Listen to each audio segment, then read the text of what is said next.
Hi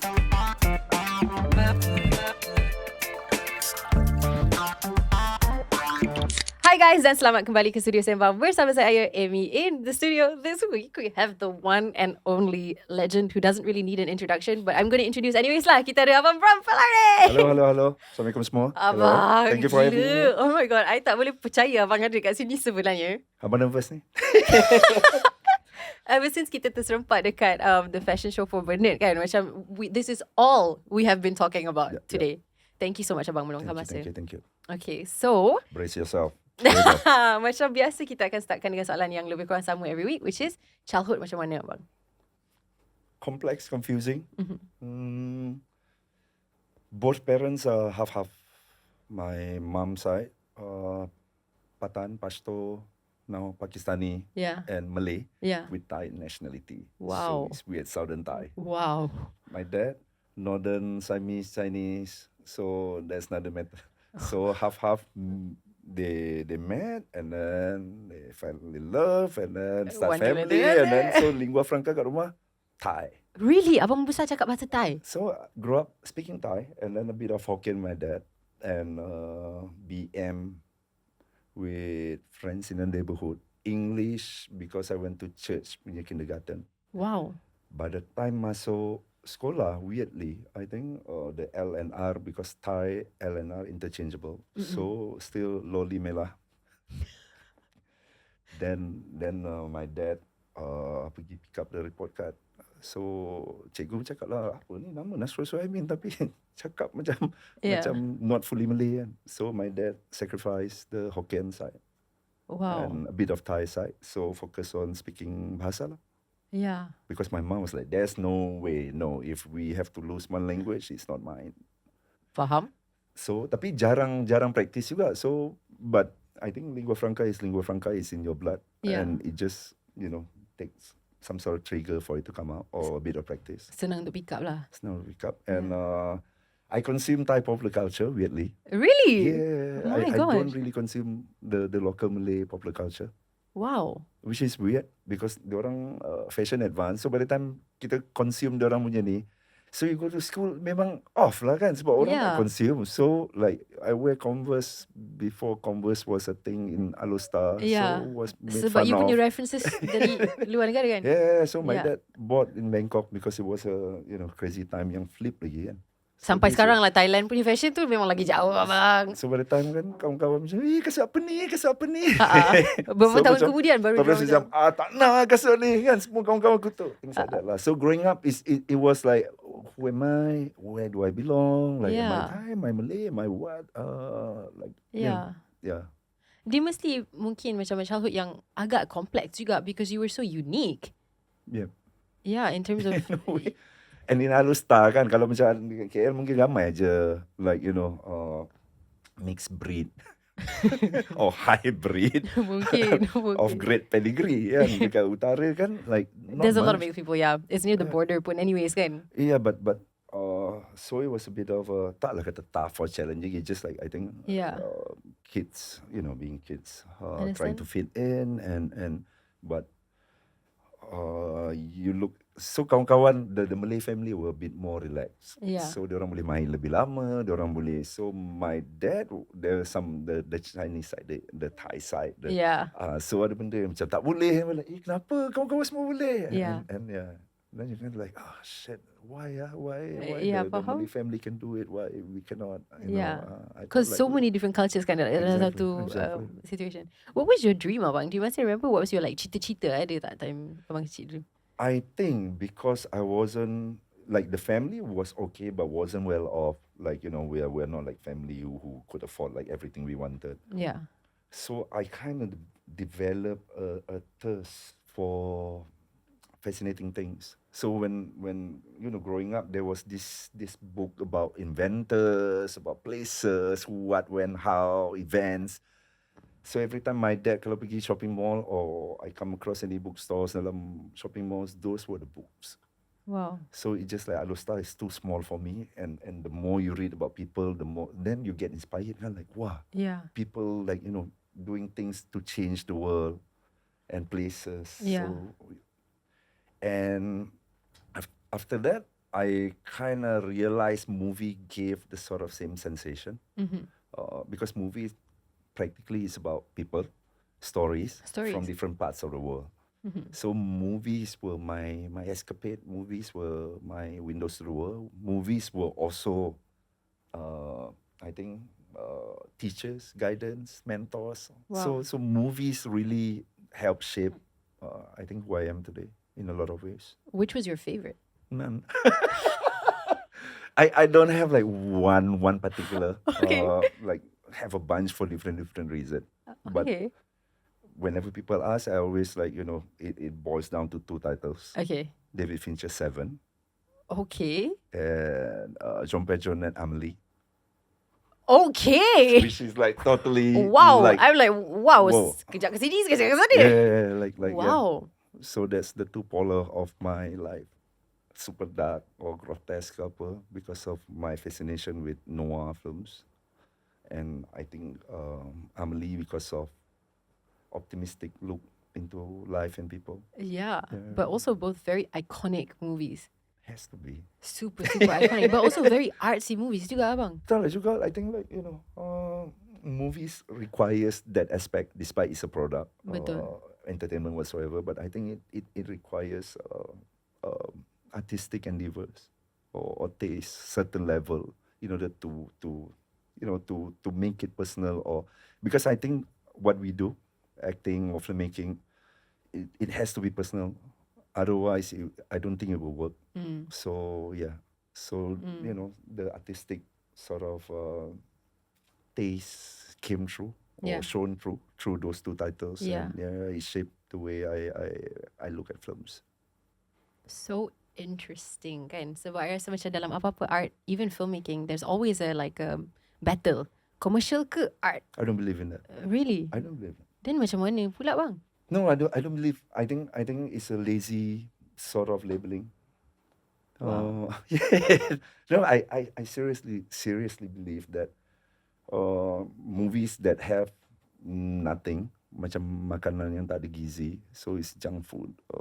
But movies yang tak mungkin lah tak ada estetik langsung kan. So if you only have messages or you have stories super dry, then you can't really. So you need both components, because movies, it's show and business kan. So Yeah. the show part requires aesthetic, artistic, Yeah. and the business part is a product, marketing, promotion, whatsoever. Yeah. The packaging part, or yang Yeah. orang kata, this is commercial, but it has to be a combination of both. It can't be like just art or commercial, because then you are putting the word commercial, you are actually cheapening the word commercial to equate half-baked, Yeah.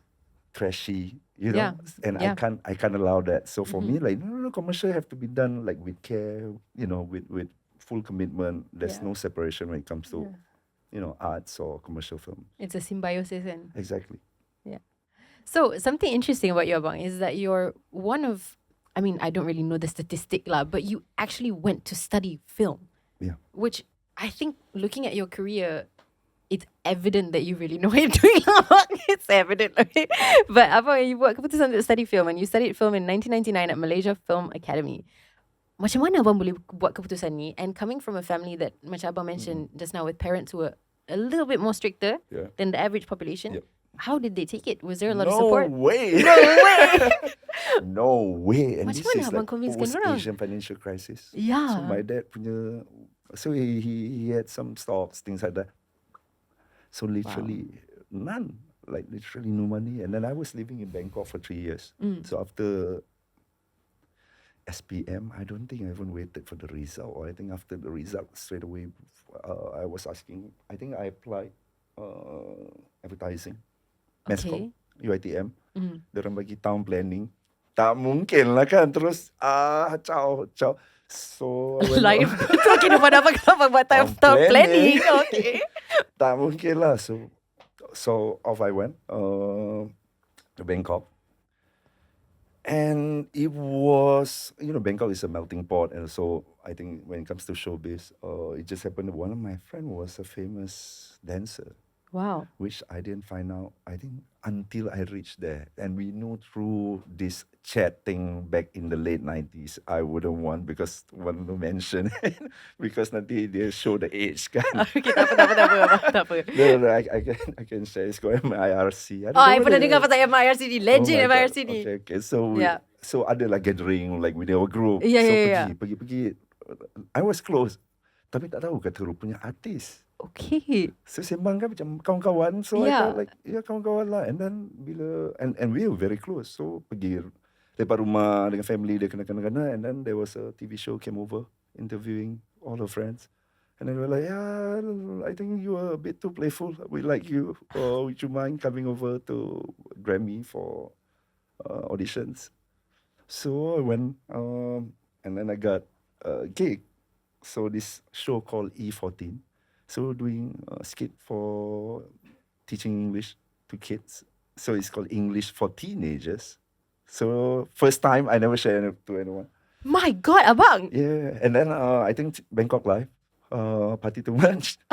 So less than a year, I was like, whoop, like yeah, like Wow. out of job suddenly. But then the momentum was like, I'm still in the show business, yeah, like behaving like people in the show business without a job. Faham. Bila muda kan? Yeah, dia like macam tu. somehow you just kind of like part of the bandwagon without being, in the whatever role. Faham. And then as it transpired, because I went 1996, and then the Asian financial crisis took place and happened. But during that time, most of the great filmmakers were still doing TV commercials or music videos, and I was so fascinated with fashion videos and also music videos. People like Jonathan Glazer, Michael Bay, Spike Jonze were still doing music videos. Even David Fincher was still doing music videos.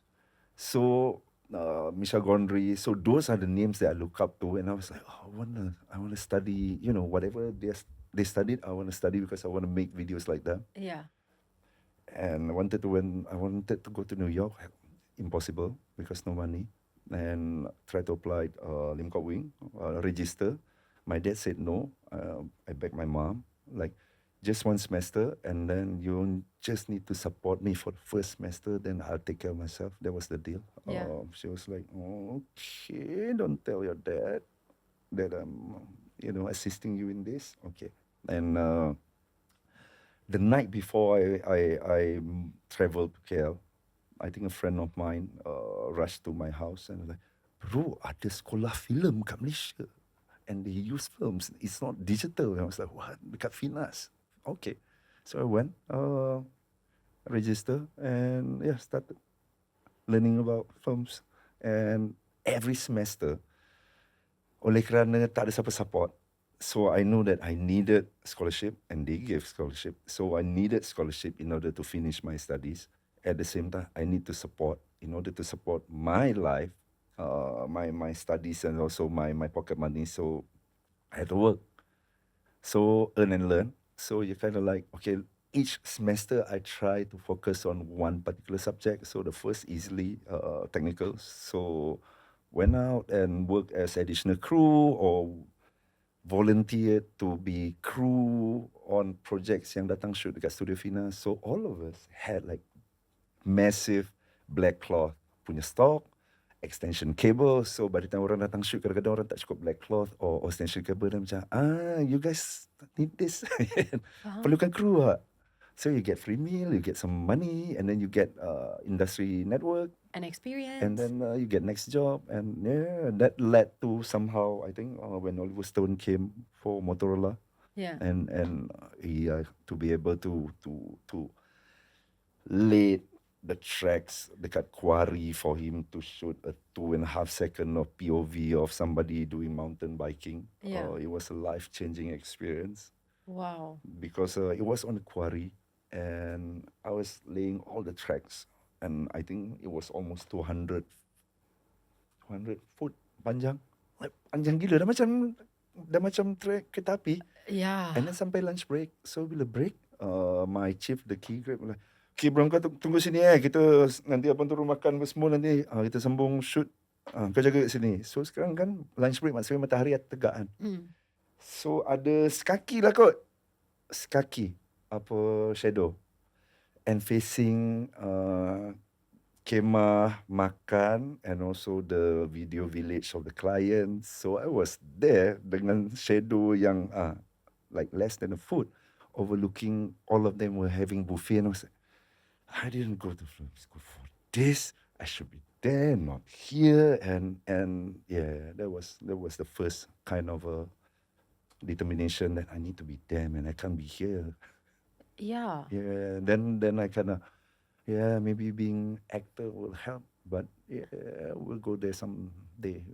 Never know. But yeah, and after that, I did art direction, and then crazy about writing, and eventually stumbled upon acting, and then with Muhammad Khalid Arwah, Yeah. Managu Shairi and the Velvet Boys. So it was a Yeah. shoot that changed everything because we got better pay, better treatment, and easy to attract girls. It was easy choice. Well, I mean, to be fair. It was easy choice. Yeah. Yeah. Did it, okay, soalan kan, sebagai seorang pelakon who looks up to you on such a high level, did it make, to what extent did it make a difference, the film school education, the field experience, sebagai seorang yang macam, you know, you laid the track and then the next thing you know, you are the person that they're laying the track to film you. You know, how much of a difference did that make in terms of macam education, kesedaran of the industry? I see myself as crew, acting department. I never see myself as even though as crew in acting department we get perks anyway sebab muka kita tak boleh lecak sebab nak kena shoot kan. So Betul. ada orang akan dab. So selain pada dab, dia orang akan letak payung because kurangkan. So whatever the perks is all about somebody else's punya job. As in like to protect the work. Yeah. So macam makeup artist akan letak payung because they don't have to keep dapping our face lah kan, Yeah. contohnya. So sama juga. So I always see myself the education from film school change the way I work in that sense because normal actors will go in, look at me, I'm good, I'm the star, and everybody must follow me, be nice to me. I don't subscribe to those Yeah. like sama, but we get perks anyway kan, Yeah. pelakon kan. So enjoy the perks but try not to abuse it. And abang start berlakon sebenarnya before you even graduated from film school. Yeah. At the beginning of your career sebagai seorang pelakon, as also a student in film school, did you ever think that like one day you akan memilih untuk go back into the filmmaking, or were you like, okay, I nak commit dengan the acting part of it because this is a more viable option pada ketika ini? And if so, apa your thought process abang dari segi macam mana you nak susun career you ke pada ketika itu is like a let's just go?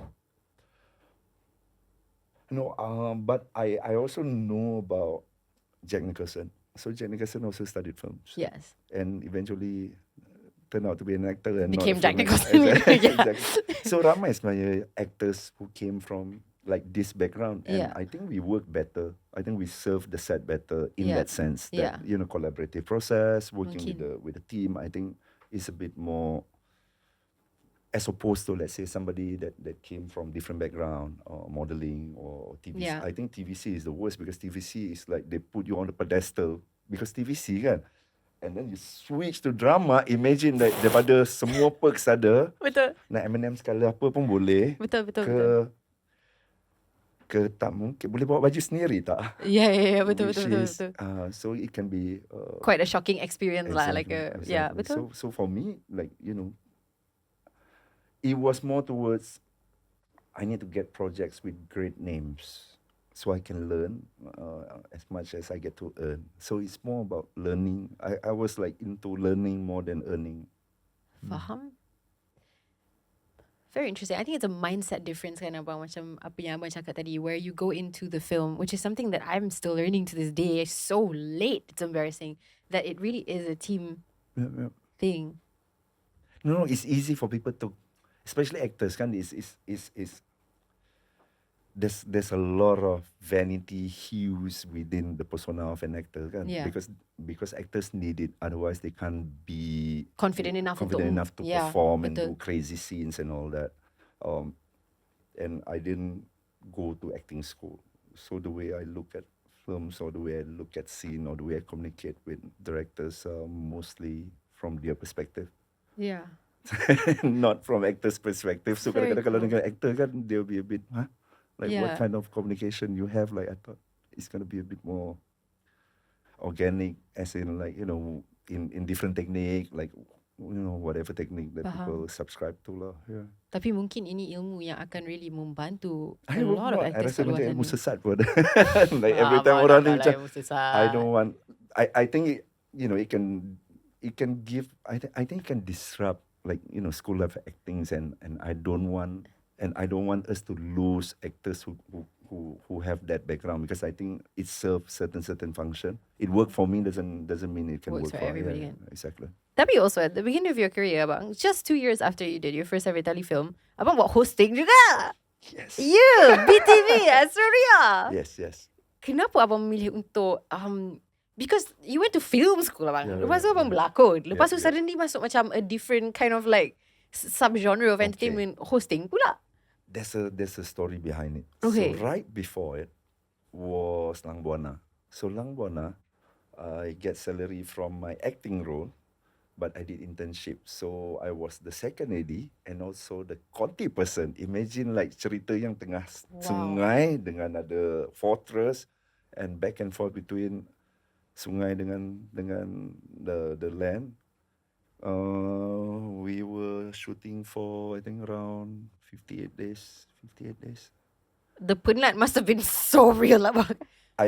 Abang balik, mak abang keluar and then tutup balik pintu, like thinking like salah orang. Macam anak dia balik dah macam payah bakau. I can imagine. Like literally mangrove forest. Wow. And puasa then raya. So there was like a 1.5 month downtime kat rumah. Yang macam, what's the option? Like, is it acting?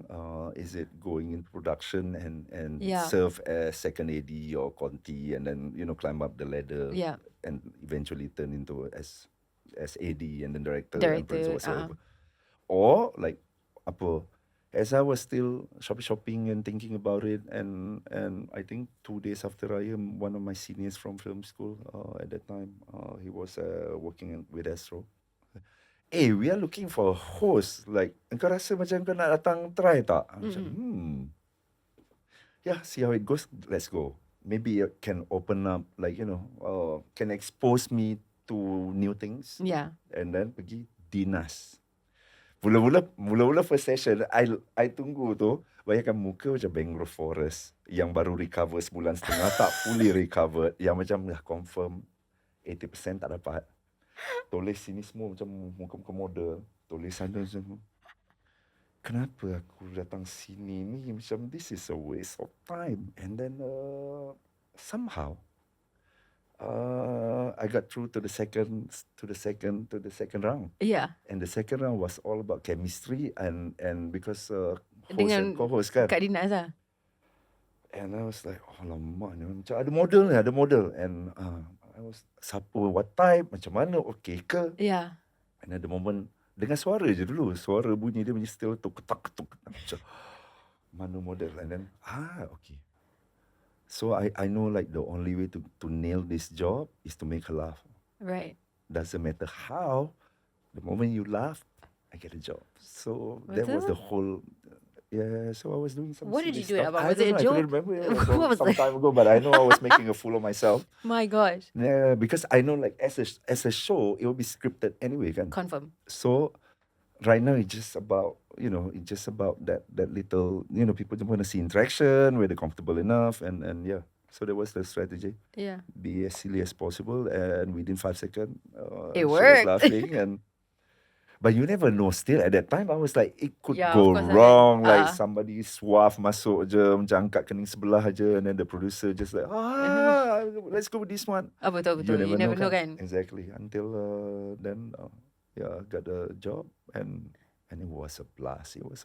Working with Dinas was a blast. And I think our friendship lasts until today. Wow. Yeah. And also abang dapat tengok macam the other aspect of media, which is the marketing aspect of media. Yep. And I think that shaped how I carry myself within the industry. Dari segi apa bang? Dari segi like everything. I think particularly with the media. I think at that time, media was so powerful, like super powerful. Yeah. They can do blanket, like whatever. You have heard, you must have heard, and I was trying to understand what's the psyche behind certain things, and trying to understand the ropes around the industry, and being broadcast journalist help in that sense.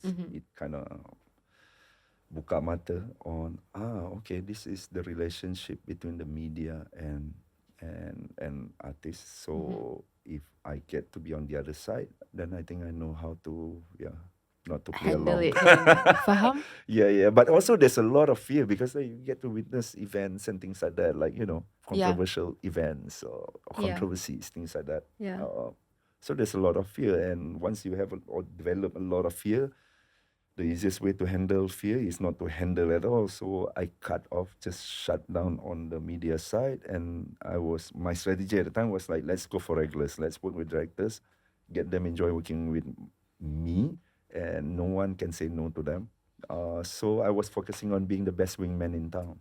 That's so interesting, right, Abang? Because this was like peak media, like peak. And then sekarang pun dia tak macam tu dah, sebab at least sekarang for all of the entertainers kita ada social media. Ini memang merubah landscape sepenuhnya. Last time journalist jadi agent. Betul. Diorang So pegang everything. you take my boy, you take my girl, I give you a center spread full for your project, and then I do one full for the talent. Siapa tak nak? Betul. Easy deal. Yeah.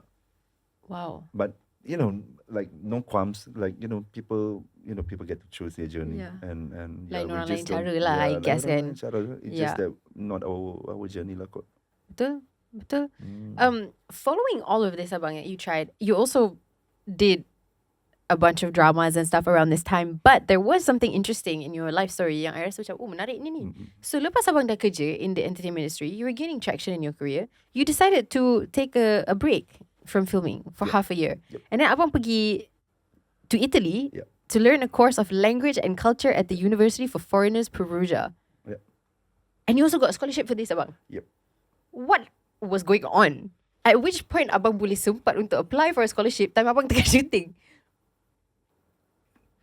Tak tahu, macam there's a cycle, I think, every 8 to 10 years. So the first cycle was Perugia. Tak tahu, like I needed a sort of a new feel at that time. Like you just dah rasa macam aku dah sama macam semua orang. I'm start losing what makes me, and I need to find something to just to nourish my soul. Faham? So the easiest way is to go and study, but kita tak ada duit kan. Like to go for a longer term. Then I come across, I think, article or apa pasal Italian government do give out scholarships per year, around 8 to 10. So check out and then write essays, and so I wrote essays for my wife as well at that time, girlfriend. And so macam dapat lagi pergi sekali and things like that. You guys both went? Yeah, which is a wrong decision because we don't get to practice the language kan. Faham. That's the problem kan. You dalam kelas and then sebab you guys teman dia berdua pergi rumah dia, and so like you dating, so is Lasa cakap juga macam either English or bahasa Melayu. kecuali pergi pasar je lah, which is not much, and you don't get to practice much. Before I ask about Italy, Abang, I actually wanted to ask you, like, because you said something interesting tadi about macam you felt kind of like stuck in your career. Did it have to do with like the stories that you were doing? Sebab I know macam kita punya industry, it's quite like predictable in some sense, especially zaman tu sebelum kewujudan of the like premium yang tengah berlaku sekarang kan. It's like you go into TV, you do the drama, and then satu hari nanti you akan jadi atuk kepada generasi baru. Which is yelah dunia lakonan lah. Did it have something to do with that? Tak tahu, like at that time dia macam every couple of years there's this feeling that I hit ceiling, I need something, I need to shed my skin, so to speak, like you need a new journey kan. So that came along 2005, 2006, and then 2012 when Gaza, 2017 when Stanford. So it's a recurring theme. So this has been like a repetitive. Wow, very recurring interesting. theme. Does it help? Does it work? Lepas abang balik, do you feel like, okay, I got No, what I needed? the problem is the moment we are in our industry, it's almost like a bubble. There's a bubble yang macam almost no matter how you think you observe everyday people or Yeah. human condition, is somehow we still disconnected from people on ground Yeah. or whatever. Mm. And sometimes it reached the point where I don't know how to play my role, and it become a problem because we should be a reflection of everyday people on the street, kan? Like, Yeah. so once we cannot do that, cannot function in such a role, then kita rasa macam aku buat kerja apa ni, like Faham. I need to understand human condition again, and Faham. yeah, like all this sebab ada whenever macam pergi Italy, then anonymous kan, nobody knows who I am, and you start as normal guy facing problem trying to find rumah sewa, and then trying to, once you get rumah sewa, then you're trying to find for your girlfriend, and then you have to deal with a lot of things, and those are the things like it's almost like you're collecting vocabs, Faham. you And know, life experience. life experience in Yeah. order to be used again in your acting role. Yeah. Yeah. Sebab kalau tak, I would assume kan abang macam most of your circle is semua orang yang abang bekerja on set, which is Yes. not the same watak as abang tengah main Yeah, kan. So how are you going to find the... Exactly. So how was Italy? Was it like... Crazily fun. I can imagine. But the money came very late. So lucky I finished, I think I just done Malasa, right after Malasa. So some money there. And rupanya the HQ dekat Rome ada internal politics dengan the KL punya office. So by cold storage kan some of the files, so the KL office can look back or whatsoever lah. So the money arrived very late. And during the course of tengah belajar kan struggle dia macam, oh my god, we didn't, and this is me having some money. Imagine kalau budak dari anak orang susah dapat scholarship and pergi, and rupanya like this thing happening. So me and my girlfriend at that time decided let's go backpack, and by the time duit keluar seketol, let's go travel the whole Italy lah. And that's what we did lah. At least you guys made the most of it. Sebab kalau tak jadi mangsa keadaan atas pergaduhan Exactly. and whatever nonsense orang lain And sebenarnya. we found out later, and kesian, and I think it's just an outlier. It's just like we just happen to be one of those cases Cases yang I wouldn't say is a norm couple. No. We had great, I think Italian government treat us well. That I have no problem with it. It's just that one of those stuff. So after that we traveled the whole Italy except the hill. What an amazing life experience though sebenarnya kan abang. Not bad. So tidur dekat session kereta api, and we were so into couch surfing. So we were living off couches to couches, like from couch to couch, town to town. So each town like 3 nights. You cannot go more than 3 nights. Can I ask you a question, abang? This is not really in the script, but I just want to know your thoughts on it. To be a good actor, is this something that can be taught, or is it actually just you kena jadi seorang yang ada banyak life experience and a lot of empathy? Both. What do you mean, abang?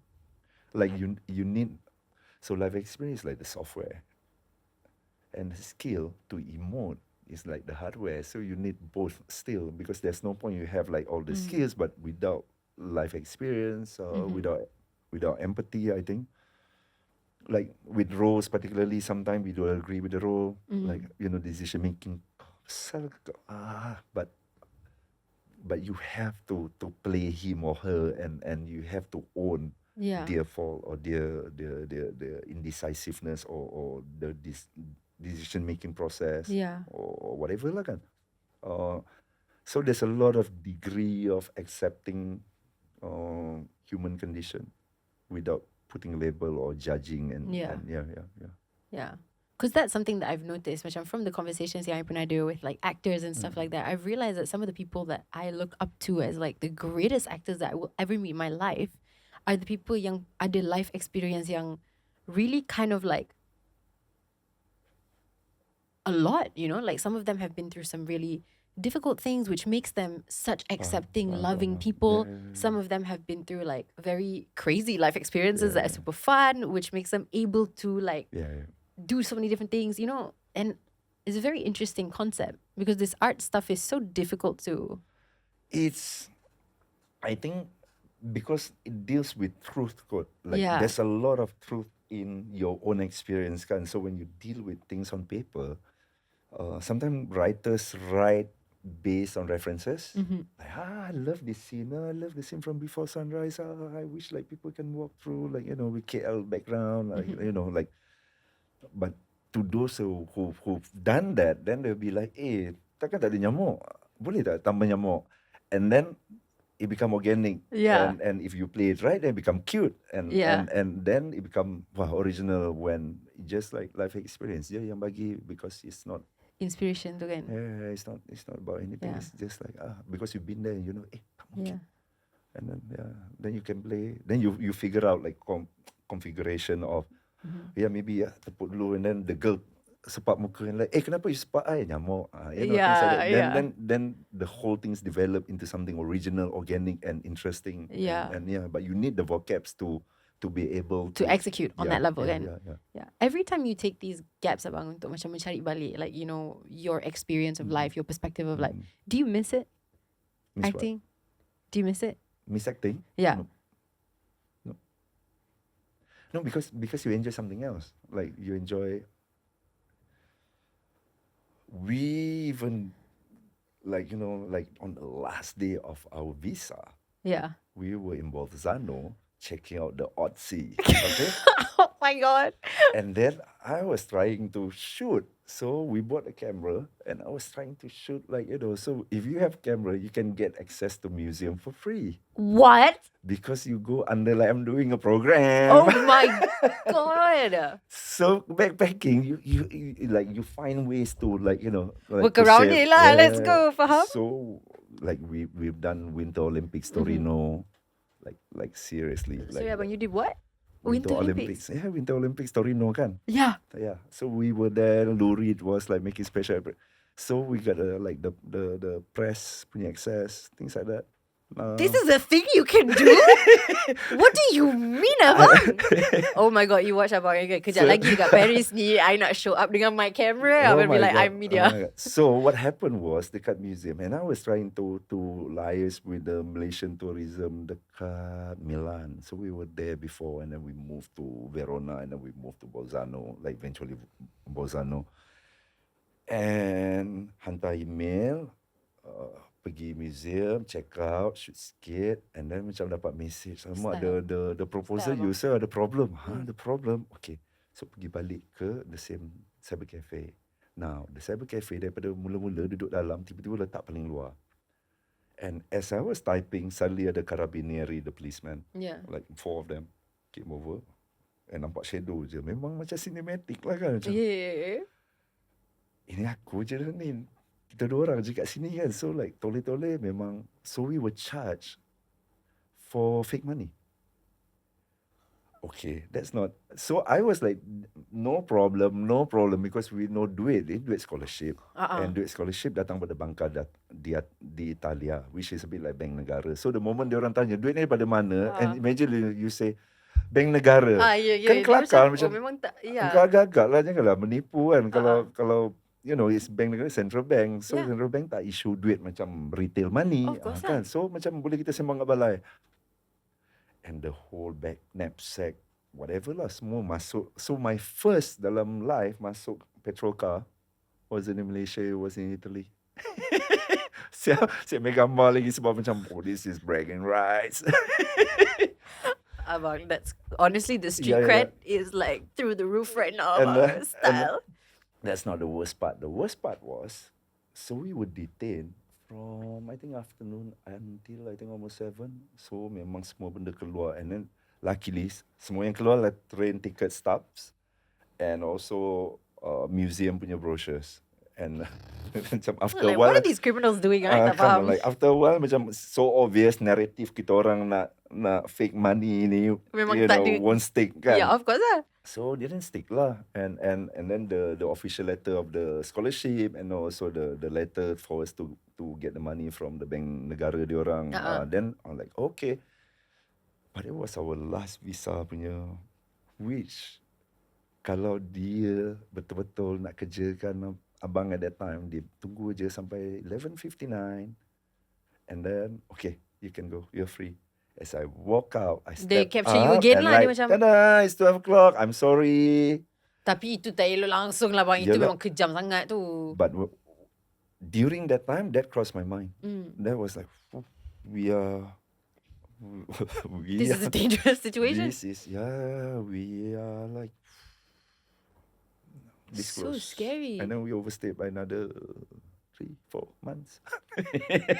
Itu kenapa pula bang? Like, journey tak habis lagi kan, panjang je perjalanan nak menjalan ni. So, yeah. Okay lah, tak apalah. At least you got out of that police Yeah, station. yeah. So that benda tu tak ada. That was like the highlight, one of the highlight, highlight of yang the boleh trip share. lah. Yang free to share. Yeah, Abang, that's quite a story tau. Ni pun boleh jadi filem tau bang. Better not. Better not. Like, crazy fun. Now, looking back, it's crazy fun.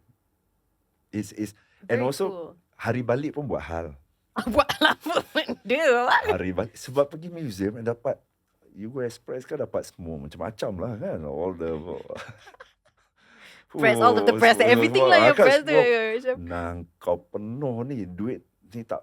So kita ada trick kan, kita masuk semua dalam paper bag. So bag dah penuh dah ni, masuk dalam paper bag. So dia nampak macam makan kan? So masuk dalam paper bag, macam shopping kat situ. Macam souvenir. Tapi yang bag tu dah overloaded. Yeah. Yeah. And then paper bag pun dah too many dah. Dah macam kau baru balik Christmas shopping ke kan. Macam banyak sangat ni kau nak pergi share.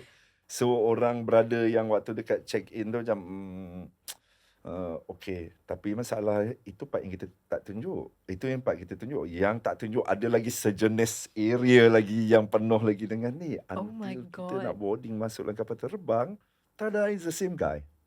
No way. And then? And you think we are stupid Kuala Lumpur, you go and take your luggage downstairs. Dalam kepala, duit Masak. aku tak ada dah. So the only one person that I could think of at that time was arwah Abang Mamat lah. Abang, kita orang stranded. Stranded kat mana? Room. Koma buat apa? Overloaded bang. So need to settle all the expenses kan. So balik bila ni? Ni nak balik. Ni dah tak boleh balik lah ni. Kena settle dulu. So we paid some and we were begging him and eventually we got the next flight lah after I think 4 hours. Abang, you've really lived.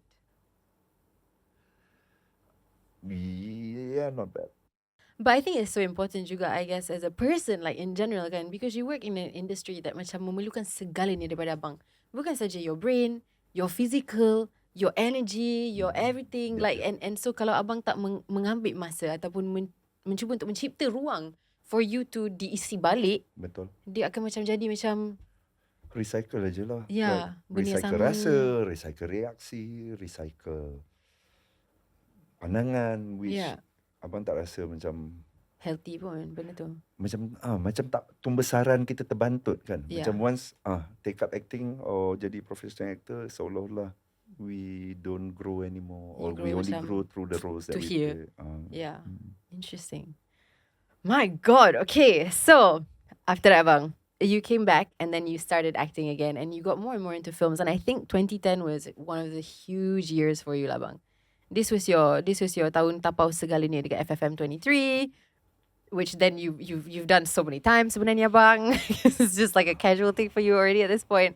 I did want to ask though, as someone who is like one of the most decorated actors in terms of awards and stuff like that, how much does this make a difference to you dari segi macam validation or like appreciation? Because the complex thing about something like acting, in a similar way to, I guess, art or singing or anything to do with creative, it's like on one hand you do it for yourself, for the love of the art, tapi tanpa an audience also susah juga, because what's the art for?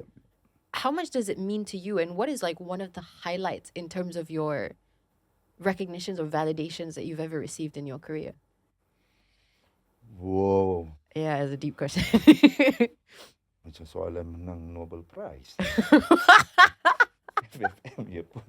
Okay. I think when it comes to accolades, I think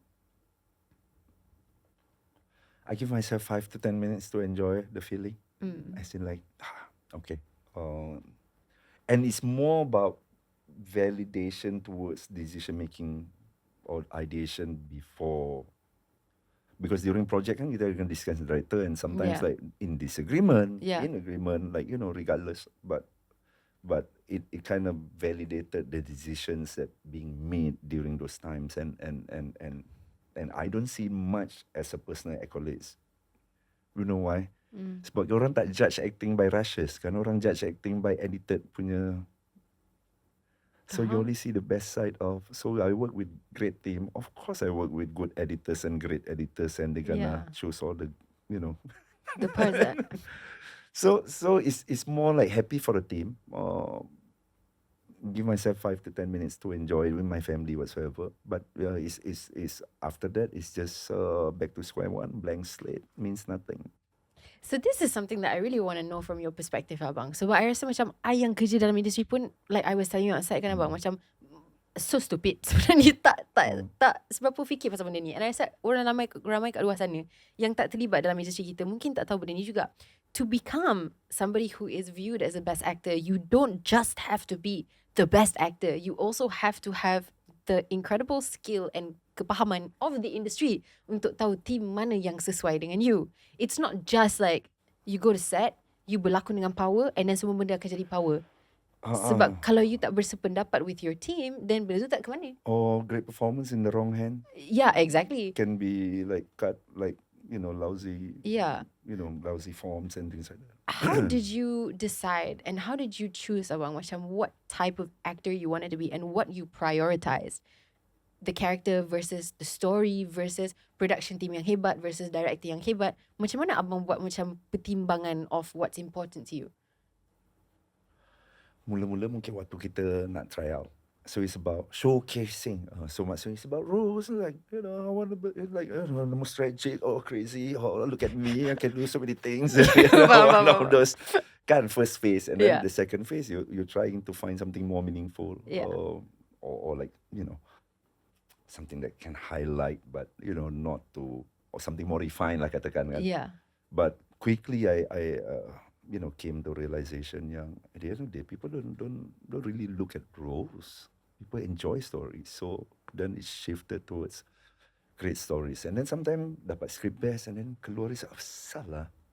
Then I realized the people who execute juga kan, or the cast my mind. Then you kind of, then you start taking notes of who. So until today, I still track names that I want to work with, track the up and coming filmmaker, who's a good art directors, good DPs, good editors, just to understand, okay, next time when I get a deck, a proposal, then these are the things that you look I'll be able to make the right decisions, you know, things like that. So it's more towards story and then cast lineup, and then you realize, apasal cerita dah best, member berlakon pun besar, kalau tak best juga ni, then you're like, oh, the team, the 𝙁𝙍𝙄𝙎 came into play. Then you're like, okay, then it has to be all these 4 components. Because after all this sorted, tak best juga tu maksudnya memang dah tertulis. Because like you try all the related components, required components to make a great film. You already try to, like, you know, filter out. And Have you ever been in that position, abang? What? Where, like, you know, you really had the highest expectations untuk sebuah naskah, and then you do it and everybody's trying their best or whatever, and for some reason, if it's the editing or whatever, it doesn't really go the way you expect. How do you navigate those situations?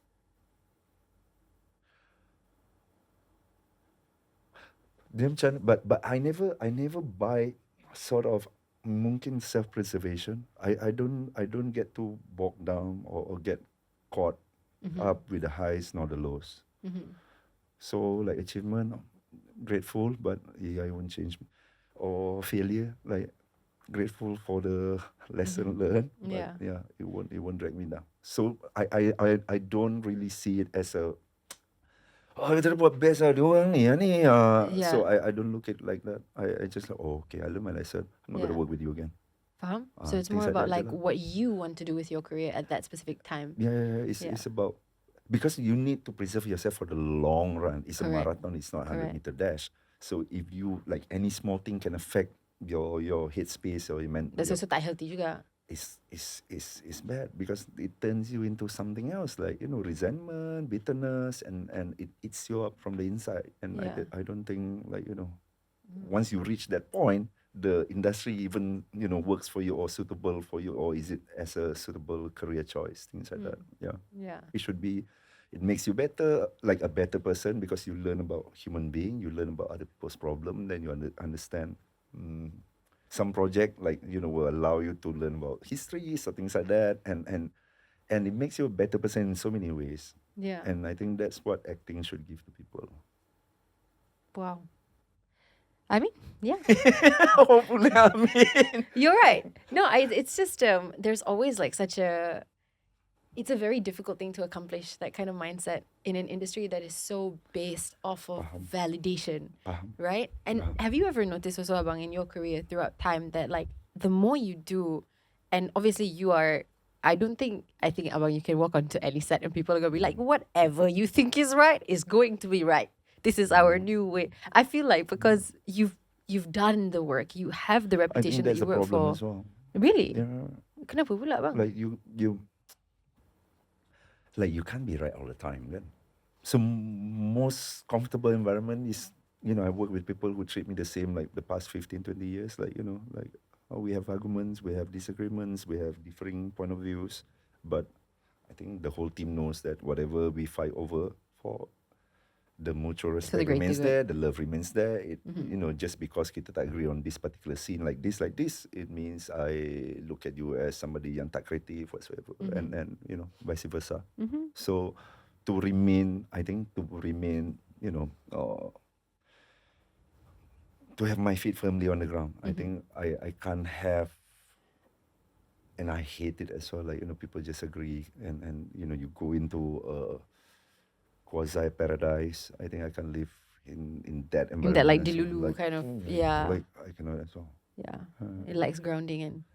Yeah, I think like the moment rasa too comfortable aja is a problem. So I seek, like, Discomfort. discomfort. I think like people can only grow from Discomfort. Yeah. Which is true.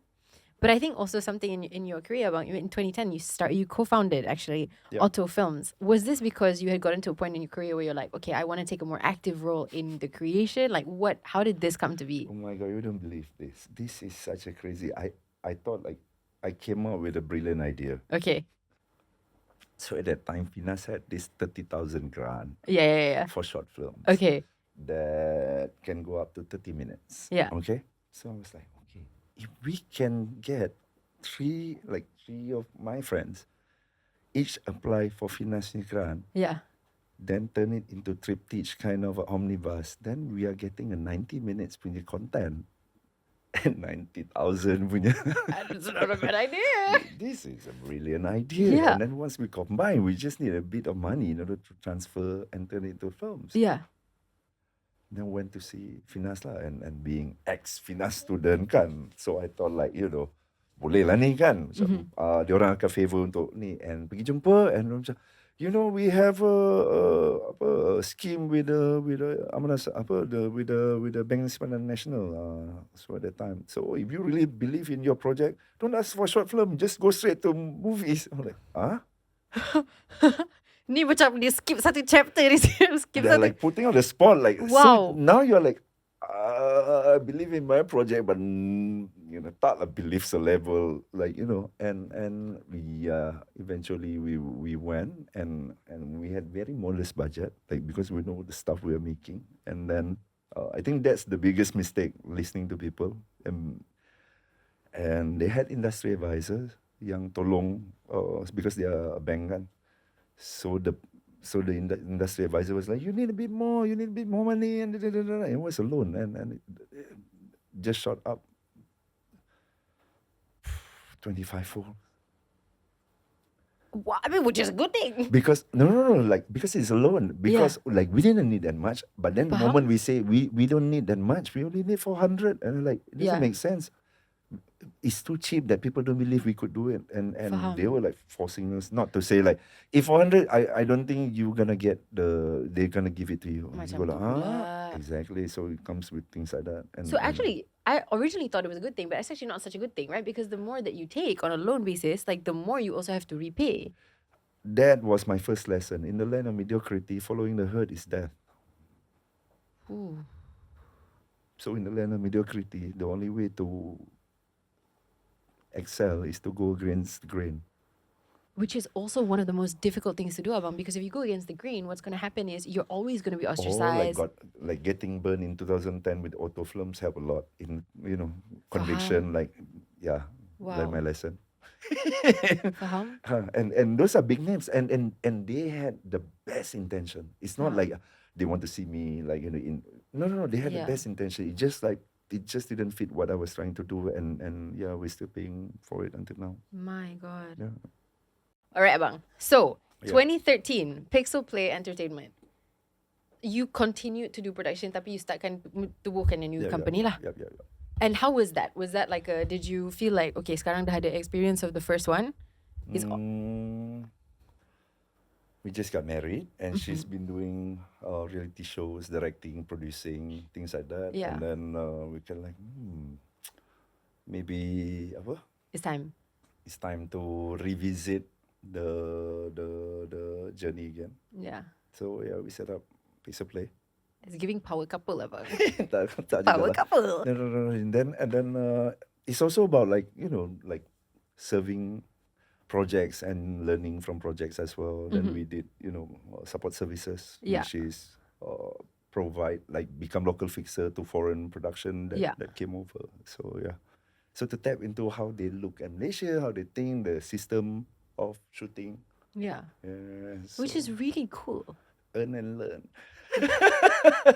That's the only earn and learn. Yeah, but you guys achieved something. I rasa macam is so amazing, and you never really talk about your own achievements, Abang. Tapi there was one production that you guys were trying to develop, and you secured like a co-production deal with Rex Media from the States at Cannes Film Festival. Yeah. That was fun. Why is this like, it's like dia sangat casual je tu Abang? No, that was fun, and this is way before Pascal, before Malbat, like before it was a thing doing all these military tactical procedurals kind of combat unit stories. Wow. So we met with someone who were the former marketing head of Warner Brothers and set up business for his son. So dia dah macam sunset guy lah. He's in the 70s, and then So I was exec producing for 𝙁𝙊𝙇𝙇 at that time, 𝙁𝙊𝙇𝙇, the director of Nafsu.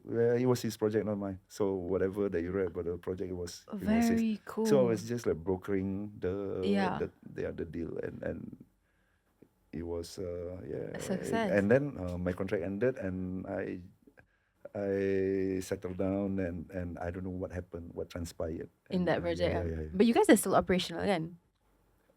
That was not really under Pixel Play. That was under I think under 𝘾𝙍𝙀. I think under Sen punya company. I see. Yeah.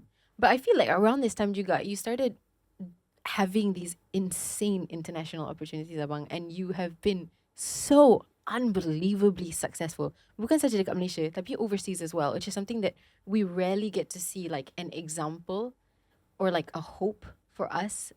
Not to say that our market tak cukup ke apa kan, tapi macam to be able to pecah on an international level, which is a huge deal. So you started, kalau tak silap, your first international job was Half Worlds with HBO, and then Indonesia, and the rest is history. Okay, 2016 we had Headshot, My Stupid Boss. Ayat Ayat Cinta 2 was 2017, and Gundala was 2019.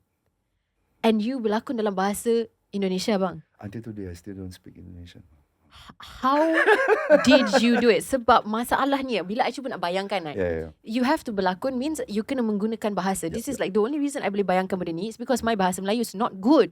So pada permulaan my career as an English speaker, I had to hafal my bahasa Melayu, hafal diorang punya jawapan, so I boleh bagi reaction pada masa yang tepat sebab I kurang faham apa yang orang cakap. How did you do this in bahasa Indonesia? I think half-word was English mostly, except certain words like the meat, which is demons, or Yeah.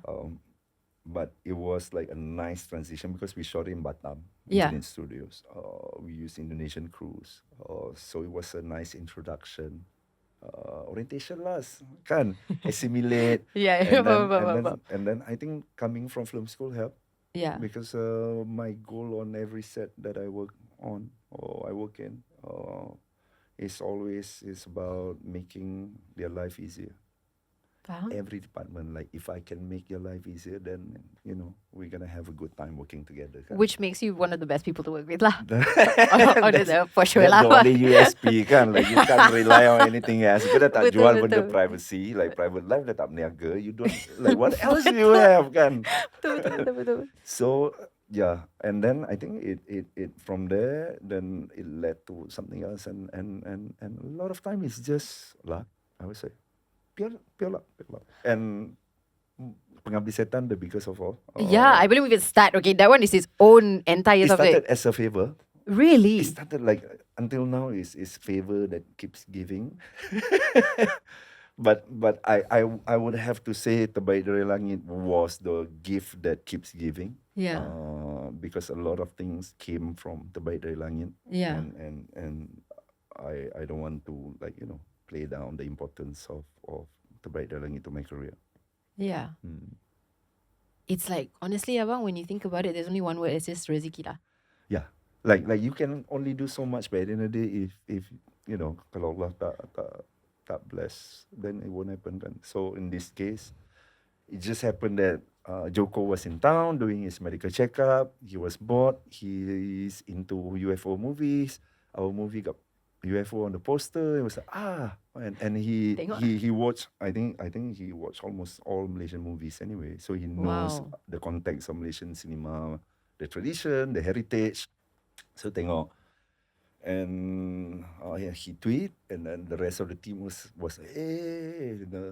neighboring country filmmaker enjoy watching our film. Let's It's like a take huge him out for compliment. dinner. Thank you, and we did that. Everybody exchanged numbers, and no problem. Didn't expect anything until like 1.5 months later, like receive a text. I thought it was a prank, and then got a phone call, and one thing led to another until we did Half Worlds. I think we had massive great time with not only me, but I think the whole cast. We bonded really well. Yeah. And then I was doing a documentary in Borneo. Yeah. Danum Valley. So it was like pergi Melayan tengok apa semut paling besar di dunia.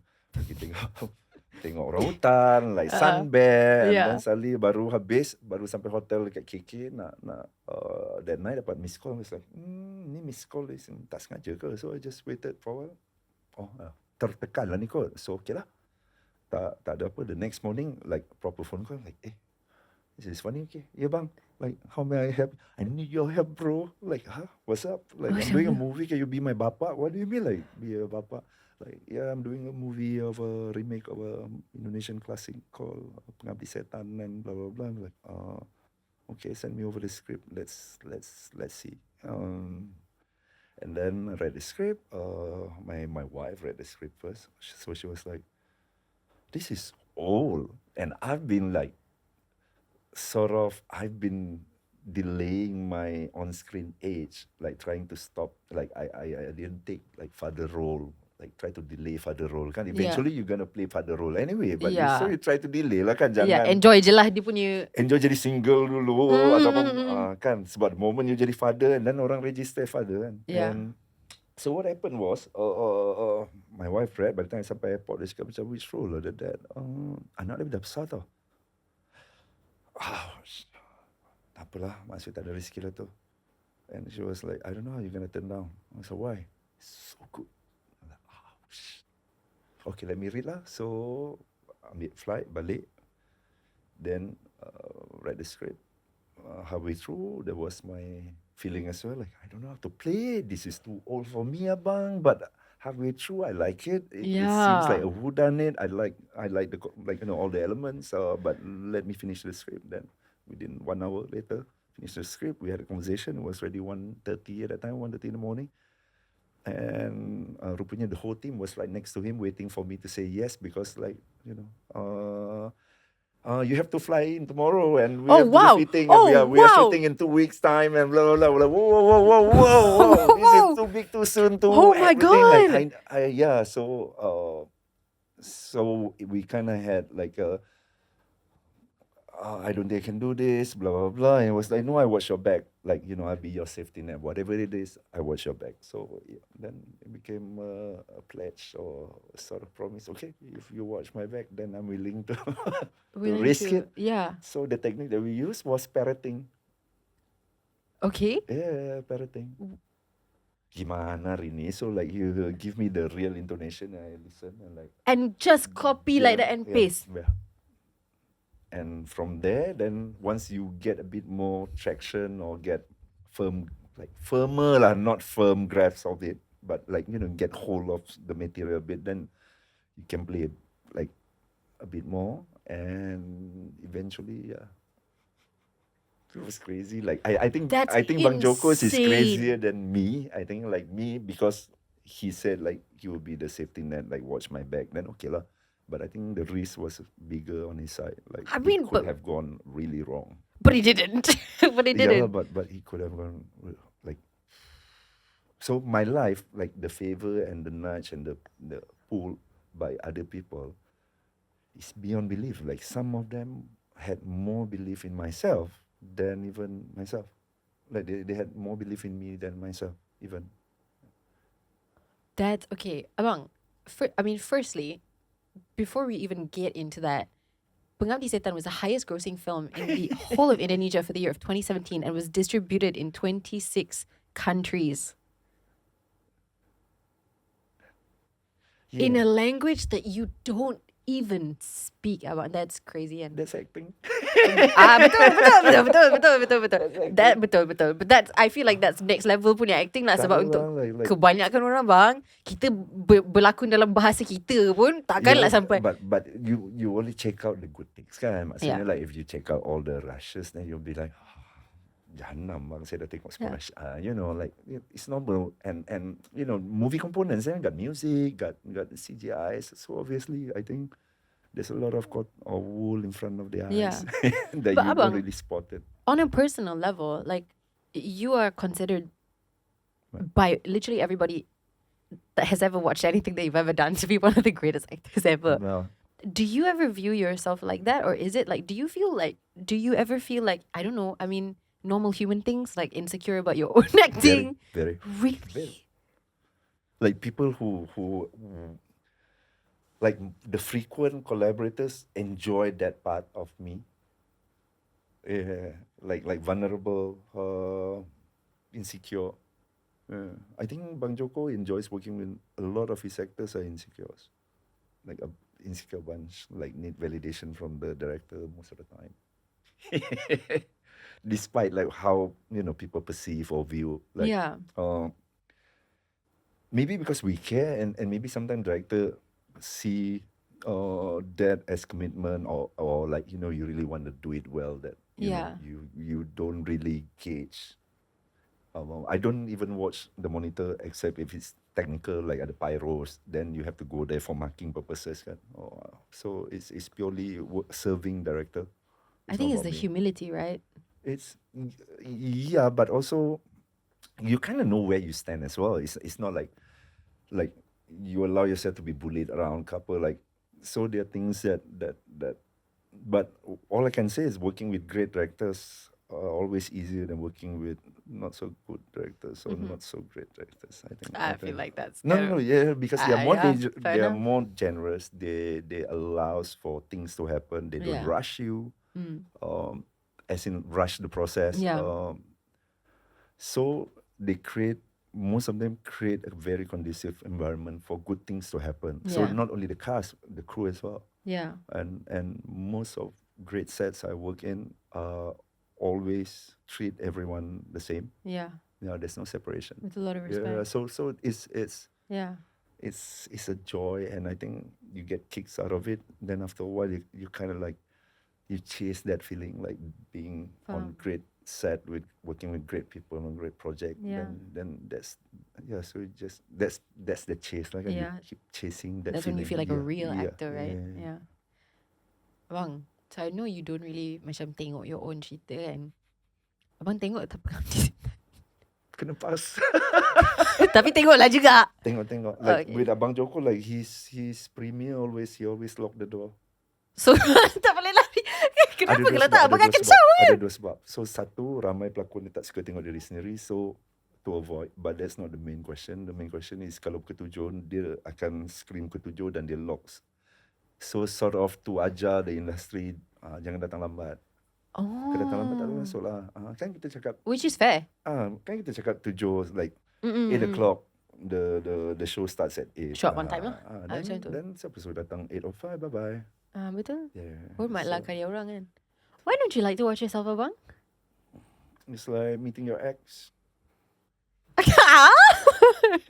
Like a previous version of Like, yourself? yeah, no. Like you had great time. You had great time together. Ha.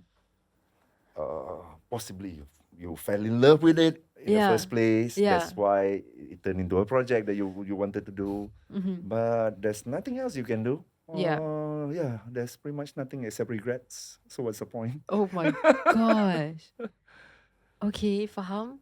There's nothing you can fix. And when I watch work, is either being nostalgic, like because you know the scene being shot there, what happened Yeah. there. Sometimes being nostalgic, like, I remember the scene, like the crew was fun, or analytical, like self-analytical. If I know you're gonna cut like this, I would have played differently. Faham. And then sometimes it led to very unhealthy conversation with the director. Oh, faham. Like, why didn't we use resources more efficient, Yeah. things like that lah. So after a while, you learn from it as well that there's no point. You can't do anything about it pun anyway Yeah, kan? so sama juga director kan. So Yeah. it's almost same direction juga lah. So after a while, like better jangan tengok lah. And Faham. I'm not gonna replicate anyway. Or Yeah. the director won't ask for. Can you give me the reaction that you give in Ola Bola, for instance? Kan, no, nobody asked for Of recycle. course lah. So Everybody dia wants macam something new. no point watching. Yeah. Did anything scary happen on that set? First night sebelum shoot. Oh, aduh. Sampah Aduh, cerita. di hotel abang. Okay. So I'm ready. and abang tak pernah sampai Indonesia kecuali I think 2014 my sister's friend kahwin dekat Medan. So I never been to Indonesia in Yeah. a way. Half Worlds punya sort of launch dekat Jakarta, but then you kind of like in a bubble kan. Yeah, Orang datang, hantar and then je, semua dalam balik. van and sort of protected in a bubble. So this is the first time like you get to work in Pulau Jawa Tengah and things like that. Like yes. So the location was in Pangalengan. Dia macam Cameron Highlands. So banyak ladang teh. Wow. Lawa. Of course. Yeah. And it's sejuk. So macam Oh. waktu shoot tu kita orang macam ini macam Scandinavian noir. Ini macam lah, betul ya, Europe. kan? Tak ada setitik bulu pun. Tak ada. Yes. So it was tapi that was dalam Pangalengan. So hotel duduk kat luar sikit. So lebih kurang 30 minutes sebelum nak sampai ke location. So dia macam CD town lah. Okay. Not bad. Cuma bila malam and travel and tidur seorang kan, katil bergegar. Literally. And sepanjang hidup tak pernah kena kacau hantu. And takut hantu. So katil bergegar. Literally bergegar. My So abang dah God. macam dalam semua. Ya Allah, malam sebelum aku buat cerita hantu juga kena kacau. Kenapa aku kena kacau dekat Indonesia? Oh, timing yang tak seberapa tepat lah. This is Like- not good timing. So and nak stop macam mana kan, and then cross my mind to baca ayat kursi sebab takut macam salah baca, and then dia baca follow balik kan. Oh macam, my God, worst kan. So And macam then aku buat tidur je lah. sambil macam And then, oh shit, and then tiba-tiba dia stop. And then tiba-tiba pintu kat sebelah-sebelah pun macam buka. Macam, Sumpah lah my bang. God, ini secara berjemaah hantu kacau. And then baru dengar, oh ini ada gempa ni, gempa bumi. Orang Malaysia, kat Malaysia kan tak pernah ada gempa bumi kan. Tiba-tiba sampai sana first gempa bumi rupanya kan. Ini gempa. Abang jahat betul lah macam ceritakan benda ni. Lepas tu I kena plot twist yang teruk. I pernah dengar in my life. So daripada takut macam, gempa bumi, okay. Abang sumpah lah. Lepas dah fikir hantu, dia punya earthquake lah. Oh nothing lah. Janji dia bukan hantu. Sebab rupanya memang ramai. So hotel tu is, okay, semua happening. So kalau apa-apa jadi aku jerit je lah kot. Semua orang akan buka pintu juga macam ni. Then should be okay. So that was it. Oh. Yang scary kita rasa lah. Kalau scary as in ni, possibly I think some of the crews or things like that adalah, but they try to protect us, the actors. Yeah. Tapi also kan, macam the day before your first day on set in Indonesia, there's a freaking earthquake. Agak. Be so for real right now, like. Waktu bergegah tu macam mana kalau dia masuk selimut, like all kind of Macam mana kalau dia masuk kalau selimut? Kalau dia masuk selimut, dia buat apa? Padahal. So there was yeah. Tapi yang kejadian sebenar tak ada. Oh, okay. Like, never. It's quick enough kot. Enough. You settle lah kat situ. Okay. I also wanted to ask you abang, macam, what do you count as like your biggest achievement dalam career? Tak keluar majalah mangga. Itu rite of passage bang. Itu rite of passage. Semua orang lalu kan kecuali abang. Tahniah lah bang. Tak keluar majalah, like seriously, like I take like real pride out of it. Yeah. Because semua orang terpaksa buat, bukan semua orang nak buat, and semua orang condition or psych up to do it. Sebab kau tak buat ni, kau tak ada masa depan. Nak bayangkan setengah tu nak buka baju, nak masuk dalam swimming pool. And, so I didn't go through any of those. Alhamdulillah. It's so interesting talking to you abang, because the conversations I have with 99.9% of people are so different from this one. Dari segi macam, most of the actors that I dapat bercakap, and this is my own mentality juga, so we all think the same way. Marketing ni sangat penting, and especially zaman tu kan, the magazines, this is the way. And kalau kita tak berjaya untuk mendapatkan perhatian audience ataupun sokongan daripada audience, macam mana kita nak penetrate, macam mana kita nak make sure kita ada career for a long time? You have never done this and have achieved so much still. Membuktikan bahawa you can rely on talent. With some talent and luck, yes. I mean, luck tu is normal lah. Even to admit talent pun, I still macam, there's a sense of you know, macam taklah kata cringe, but you know, maybe I know the fact that whatever achievement that I got through, you know, whatever accolades is a work of a team. So it feels very weird to just, you know, you to macam take the credit macam it's only your own. Exactly. It feels so. So sometimes you say anything, then my face tukar ke apa, it's not because of you. It's just it's a macam.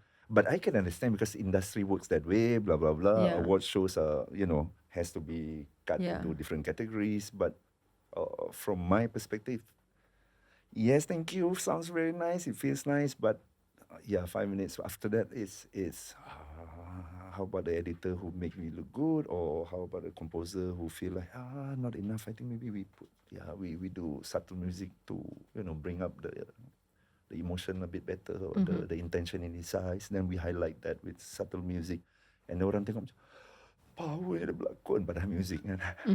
So it's very hard for me to own up whatever accolades that I got. I think that maybe I agree 100% with what you're saying abang, but a lot of credit is supposed to be attributed to you too, because with the most incredible editor in the world, kalau tak ada benda cantik untuk dipotong. But the way I work is mostly I see it as ingredient for them to cut. So we try to anticipate. The way we work, like with frequent collaborators, we try to anticipate potential problems as well. Like So Experience kan. you might need this. Let's do another variation. Yeah. And just in case you have any problem with the flow during cut or edit ke apa. So Yeah. sometimes we do two versions, things like that. Yeah. Yeah. So it's more towards that. Just if there's any contribution from my side. A quick one about your personal life, abang, because I know you're a very, very private person Yes. and you memang memilih untuk separatekan those things. How did you navigate this? Because I think a lot of the times a trap that actors fall into is that orang dah tengok abang berlakon, then they see you doing whatever present and they're like, oh, this is Bront, you know, and then they follow you and everything, and then that develops this like fan actor relationship di mana you kind of almost in a way your name, your face becomes like a part of the audience's life in such a big way. And then there is an expectation to know about your personal life, but you have been so incredibly amazing at determining what is for you and what is for the public. Yeah. Did you set this from the start? Yep. Like my life is not anybody's entertainment kan. Yeah. I perform to entertain, but my life is not, it's not your entertainment. Yeah, So I cannot parade it around as if it's a show for you to watch. 100%. Yeah. And that's been like maybe such a smart decision, abang.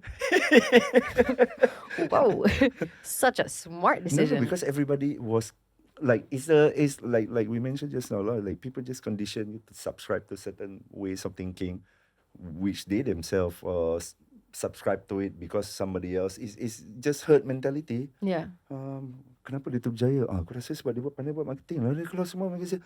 So therefore untuk Yeah. berjaya macam dia, aku kena keluar semua magazine juga. Yeah. But then you have a lot, 99% of actors Yeah. yang keluar magazine, but 99% of them still Yeah. tak make it. is it difficult for you to have normalcy in your life, abang? Because I cannot imagine What? walking out of my house as Bront Palarae and having any type of normal life. Normal. My life super normal. You can Like, go shopping, abang? I still can walk like pegang tangan with my wife, like we normal. Like I don't hide it. But you must get stopped, like there's a queue lah when abang pergi shopping ke apa ke. Yeah, but my wife pun tahu how to handle yang. It's weird because sometimes like we attend award shows together sometimes or events, and the press forgot that that's my wife. And sometimes they assume my manager is my wife, and yeah. And then they get confused. My So, gosh. yeah, so things like that happen all the time. But I feel like for me to no lah kan. Yeah. Tapi like whenever we and we live every day like three of us, as in like pergi Yeah. ambil, kalau boleh ambil anak sekali, and then pergi makan bertiga. Like we try to do all activities bertiga. Yeah. Tak adalah That's macam, so nice. tak ada yang macam keluar dengan pesona seorang dan macam yang jalan jauh sikit. Itu terus jauh lagi. sangka. Tak ada lah macam no. You faham? Yeah. Like tak ada memaksa ke apa, but then like and my neighborhood mungkin okay kot. So semua orang pun like if they need, they come over and say like, yeah, I'm a big fan, blah blah blah. Paling banyak, can I have a selfie? And then if Yeah. tengah makan, dia kan cakap, hari ni selekeh tak, boleh tak? Yeah, faham? So but they are very mindful and very respectful that I think mungkin age. Yeah. Kalau I macam mungkin or mungkin lain kan, macam cakap no, orang tak accept no for an answer, no, you're mine Yeah, kan, macam faham. bang like okay uncle. Oh, okay, faham, Mungkin faham, bomo faham. sikit kan. Sebab Yeah. most of the time dia datang sekarang is macam my mom is a big fan. And you go, thank you. So it's that phase. So tak adalah yang crazy bunch, because the real craze I think the 18 to 24 punya bracket. I think the moment they hit 30s, then they are a bit mindful or they are a bit mature to Yeah. understand Yeah. this is the actor and what I like or what I fall in love with are the roles on screen. And they're still a which real is, person. Yeah, two different person. Yeah. Yeah. Betul juga. I mean, yeah, I guess the times have changed. Maybe for the younger generation, there's a lot of hype and all of this stuff.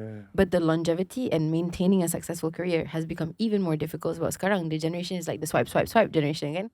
So people's attention span pun dah tak macam mana dulu.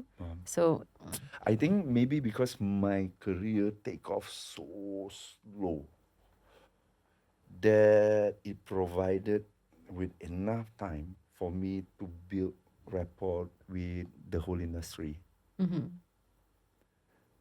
Compared to instant night, so imagine like any problem, like on the way down, there's nothing to actually support. Yeah. Yeah. Yes, and that can be Yeah. scary, or that can be like a tough experience, Faham. and people just young actors, young celebs, people just gonna throw them because some people get comms out of those, Yeah. those deals, so they just throw them into the deep ocean, and I think the biggest concern is mental health, because loneliness, you are lonely.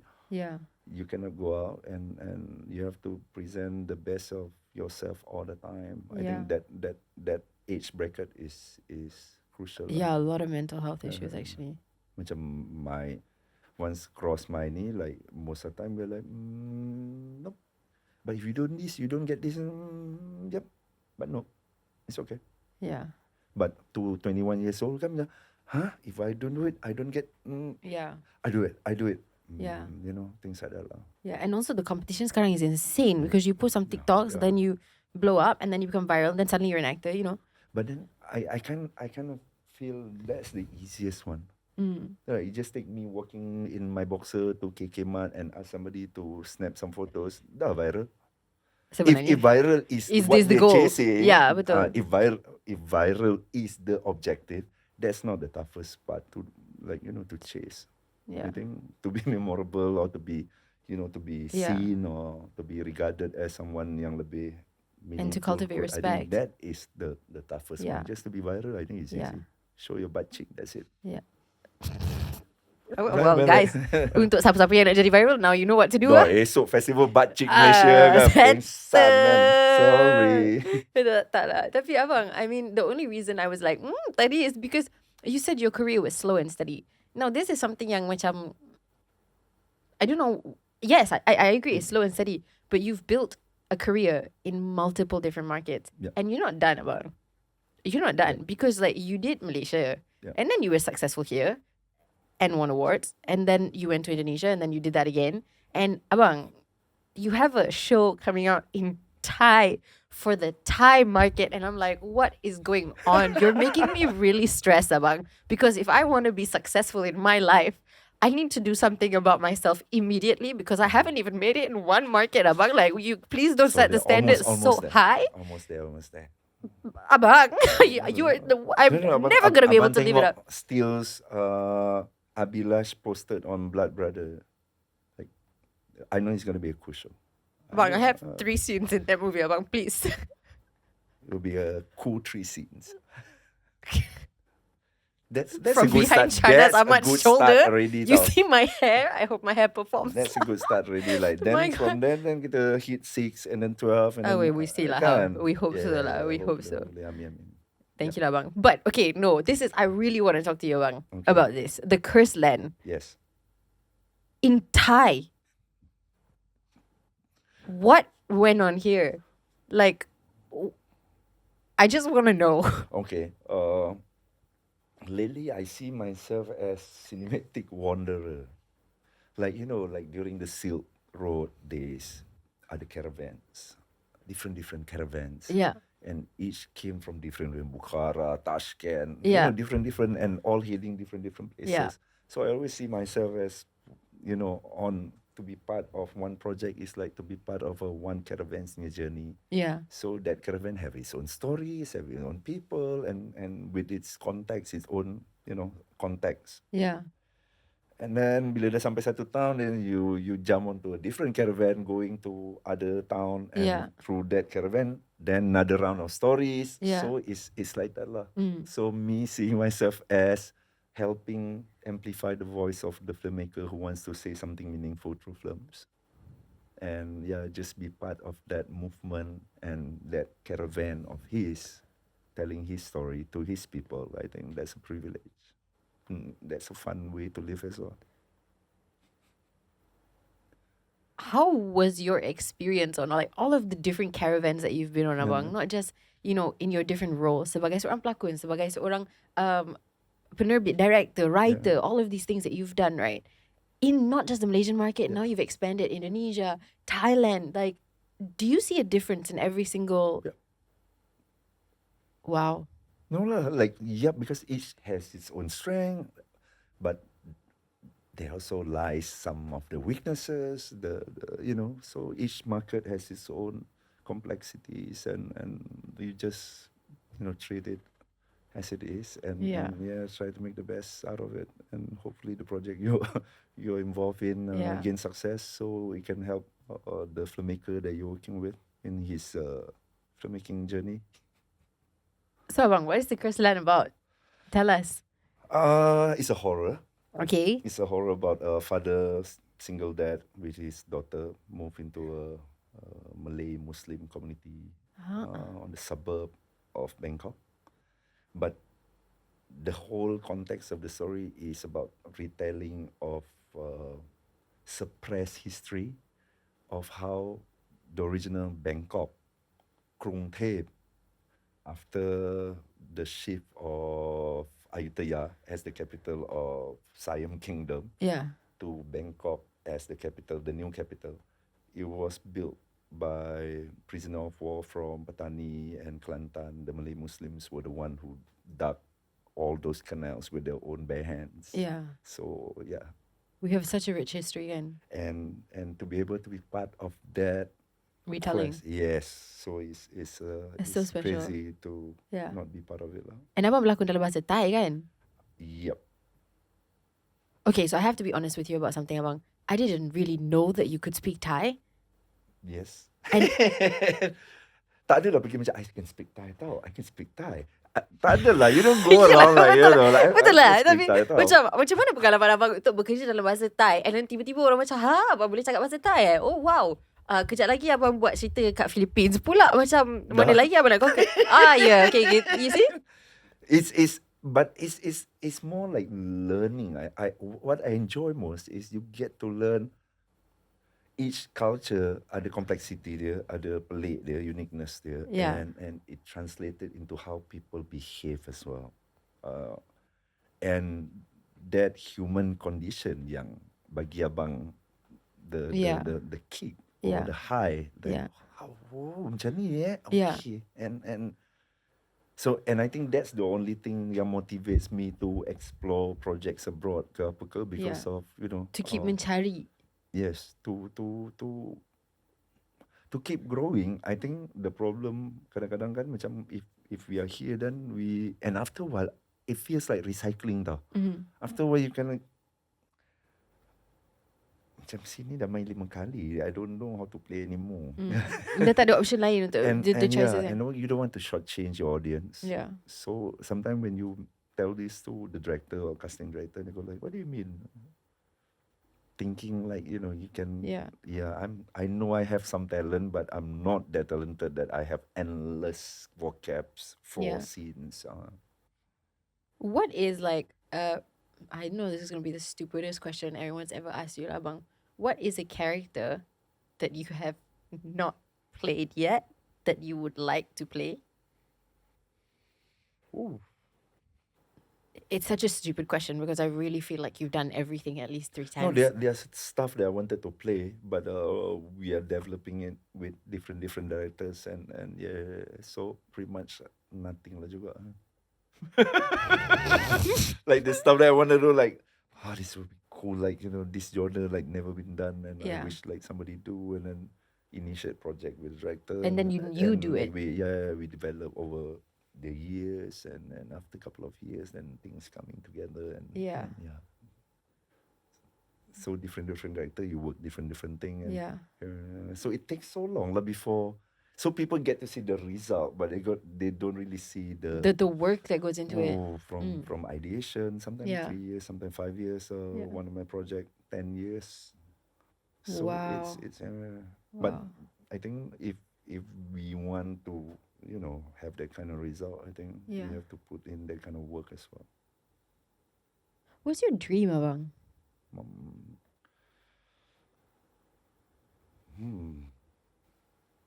Simple life. Don't have to worry about money on a private island. Yeah. Sounds legit. Yeah. Yeah. Simple life kan dengan family. Yeah. Yeah. I think that's pretty much. And then ada kawan-kawan boleh datang during weekend ke apa. Abang jangan lupa kita orang suka island juga abang. So kalau abang punya private island nanti kalau ada ruang lah sebab dia private, Tak it's an ada. island. Memang tak mampu sebab dreams kan. So korang kena masuk dalam I rasa kalau I kena bet secara halal on secara halal lah. secara Ada betting halal. just saja lah. That sounds like a cool app. Halal bet. Bet secara halal on who I have ever met in my life yang boleh menjadikan dream ni sebuah reality, it would probably be you abang, because I feel like throughout your career you dah realisasikan about 700 different dreams, half of which 90% of which I tak even sempat nak sentuh kalau tak I kena tahan abang sampai with like the venture capital stuff that you've done behind the scenes that people don't know about. That's so interesting. That's fun. How, okay, few I promise few more abang. No problem. How do you find the time for this, and how are your interests so varied, and how do you manage to like explore all of these different I was things? doing homework for one of my movie. I was prepping Dawn Raid. So it's a story about how PNB took over Guthrie. Yeah. From at London Stock Exchange. I managed to get it within 3 hours. So I was fascinated with that. And then as we were developing that project, like there was so many things about the financial world that I had no clue about. I came from film school then.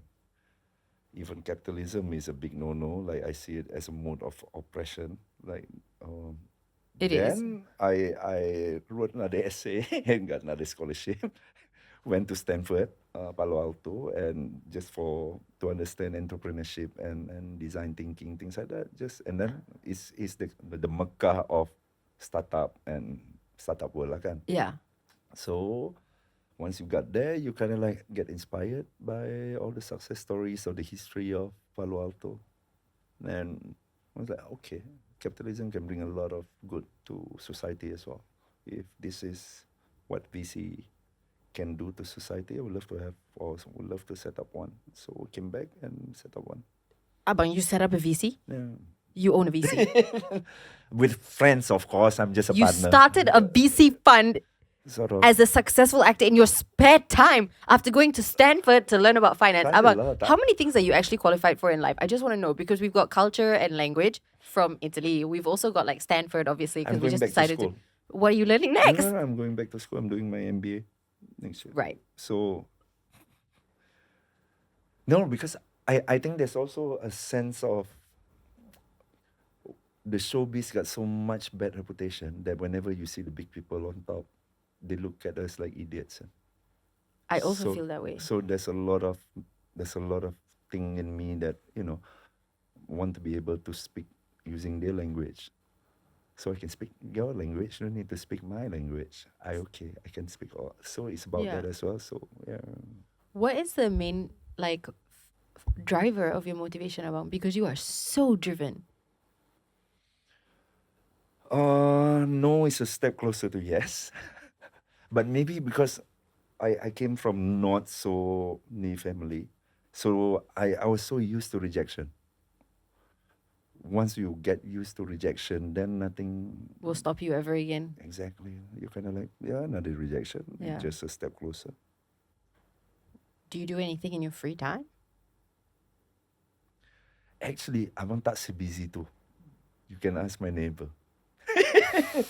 It's just the neighbors. Abang tak busy too. Like my mind occupied apa semua ni, but I'm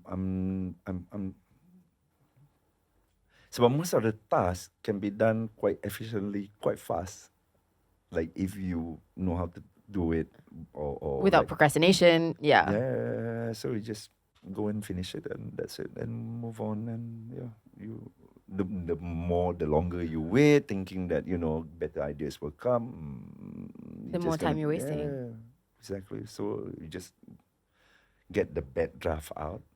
Okay, now we have a baseline to work on. Okay, then we can have another 20 draft, no problem. But you need the first draft to come out. And that's the toughest. My God. So that's how I work. Like So you don't overstress yourself ataupun overexert your mental health, your physical, whatever. So you keep the pleasant feeling or the joy of Growing that's the most important thing. Then you can go like no matter how far you want to go lah. without any like burnout because you've looked after Yeah. yourself. Kalau like 100-meter dash, but it's a marathon. Imagine after 200 meters, you already. Kan? But there's another 40 over Yeah. kilometers to go kan. Yeah. So what's next for you, abang? Selain daripada casual MBA, Not casual for sure. Not casual. There's plenty of so back to the back burner. So some of the project will be shot next year. Some of the project, Nice. some of the cool stuff will be. So 2025 will have some interesting stuff, but 2026 gonna go crazy. honestly, abang, thank you lah. Thank you. No, as in like thank you for being such an inspiration and for really doing like everything you possibly can to show that it is a viable career option. You can have like an insanely huge potential of a future, you know, like it. I'm still not endorsing acting as a career choice in Malaysia. Well, okay? I mean, All for those of us yang dah parents, terlambat abang, I tak belajar dulu, She's so terlambat, but for those at home, yang masih please. ada harapan jangan. Tapi but thank you for setting such an insanely good example for a career that is notoriously misunderstood, that gets a bad rep like too much lah, that like actors are stupid, like we don't know what we're doing. Padahal it really requires significant intelligence to be a good one.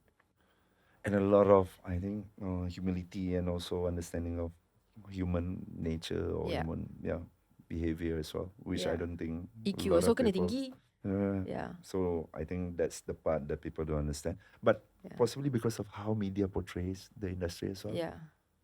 So the moment you keep pushing out certain narrative, and then you cannot blame people when they subscribe to that narrative, because Fair. we are the one who push it out kan. Fair. Part of the problem juga kan. If we push out all the, my beef with the whole media thing back then was, if you keep pushing out bad news every day, siapa yang nak suka? Siapa yang nak suka? Imagine every day some like bad news. It's all Because it sells kan. But Yeah. you keep It's the clickbait stuff. bad news. How long before the whole thing breaks? Of course. And we devalue our own players in the industry. Of course. Yeah. Then dah lah at the overarching level is about replicating the same thing at half the cost. So that's Right. not the issue kan. We have certain producers who Kak Lima laku. Okay, I want to do Kak Lima as well, but half the cost. So that's also, on different compartment have its own different problem lah. So the media slightly better. I think much better. Because the power no longer. Yeah. Even eyeballs now, artis kan Boleh dari buat 7 million, direct, so- kan Zaz 3 million, Zaz Yeah. 6 million, Yeah. which I think mainstream media struggle gila nak dapat that kind of number. Yeah. So the power shift, the power balance dah shifted. But I think in terms of producer, I think we have too many producers. Hopefully we can cut out by 80%. Then I think we can see the improvement.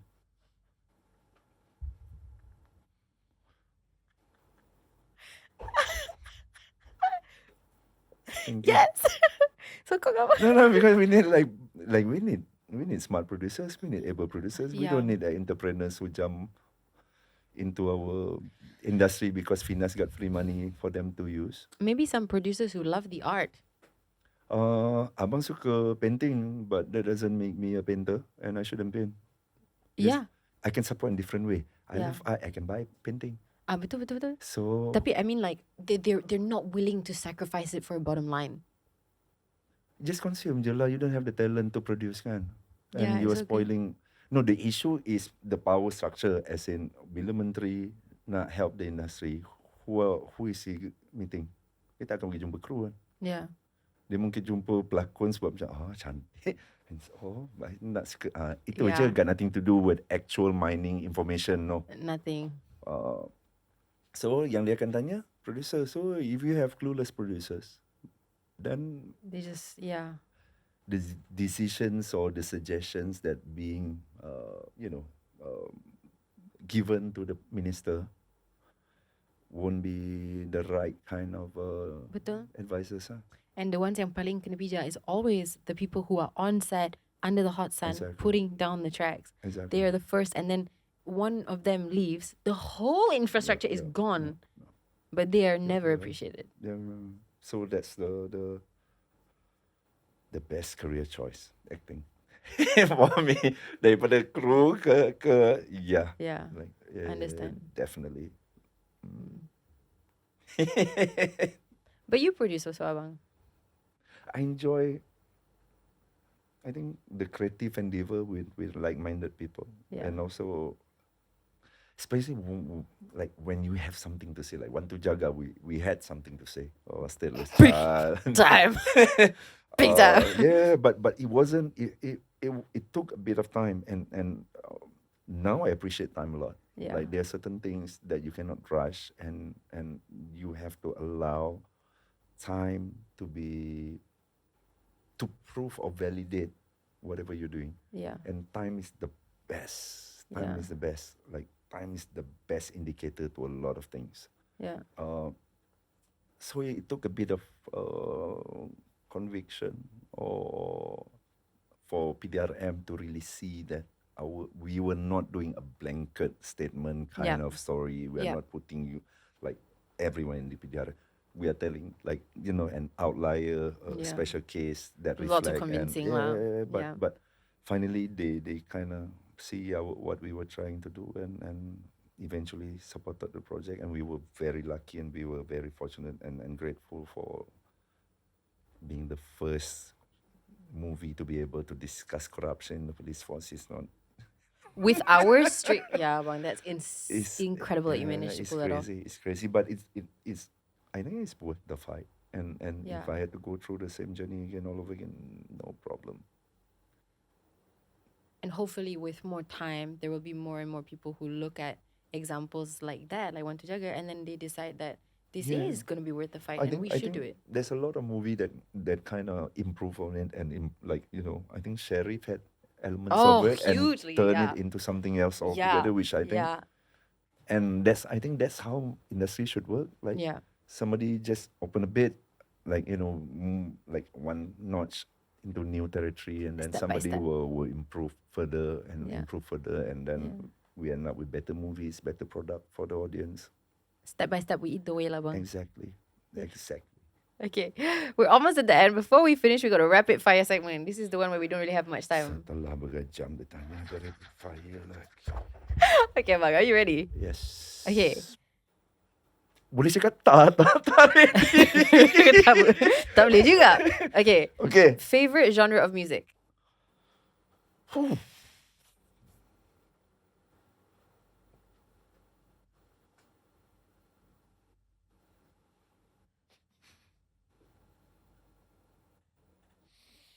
Wow. Rockish. Rock-ish? Rocky. Rockish. Yeah. Because now not really, but to everything, but not particular anything okay, kan. faham. So I'm trying to tap like before this Faham. rockish maybe. Yeah. Rock-ish. Okay, boleh diterima. Yeah. Favorite kind of food? Favorite dish? Thai food. Fried food? Thai food. Thai food. Okay, I dengar fried food. I'm macam abang. No, not healthy kan. Abang. No, but Thai food is literally the best. Thai food. Oh my god. Okay. Kalau abang kena pindah ke satu negara, only one, for the rest of your life, to become an actor there, which country would you go? Now, China. Where the real money is. Abang, you are a genius. I want to do everything that you are doing. Emerging market. So, and it's a fully enclosed market. Like, you don't even need to care about other countries. Amazing. Okay. Hidden talent, abang. Sleeping. Fair. Abang, if you could choose to be anything in the world outside of the entertainment industry, what would you be?